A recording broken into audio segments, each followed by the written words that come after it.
The member for Guelph.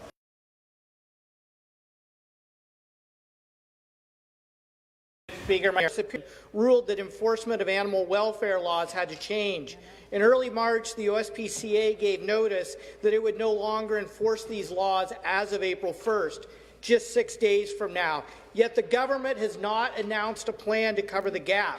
The Guelph Humane Society has asked the government for the authority to continue its enforcement efforts until a long-term solution is in place. Mr. Speaker, will the government commit to protecting animals by allowing humane societies to continue using their expertise to enforce animal cruelty laws until a long-term plan is in place? Questions to the Premier. Well, Minister of Health. Minister of Health and Long-Term Care. Thank you. Well, thank you very much for the question. Animal welfare will always be of the utmost importance to our government.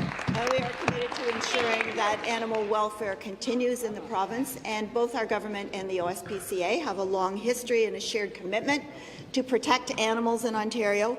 We are actively reviewing the implications of this change to find a solution that works for everyone. And as we indicated earlier this year, we are actively exploring improvements to the animal welfare regime here in Ontario, even before the OSPCA's announcement. So we are continuing to work on it to find a solution that's going to continue to protect animals within this province. Supplementary.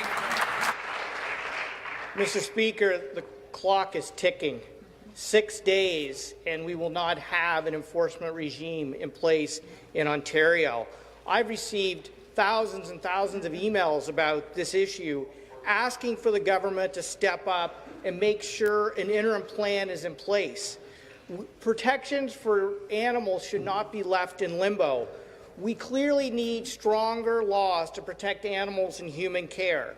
Mr. Speaker, will the government commit today to putting in place a transition plan for the enforcement of animal cruelty laws and start immediate consultations for a permanent plan to bring the investigation and enforcement of animal cruelty laws under public jurisdiction? Minister.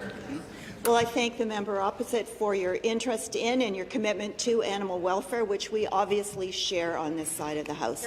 We want to make sure that there is a solution that is in place for all animals, that's going to work for everyone across the province. We are certainly well aware of the time commitments involved here. We are actively working on this file, and we will have more to say in the very short future. The member for Flamborough. Thank you, Mr. Speaker.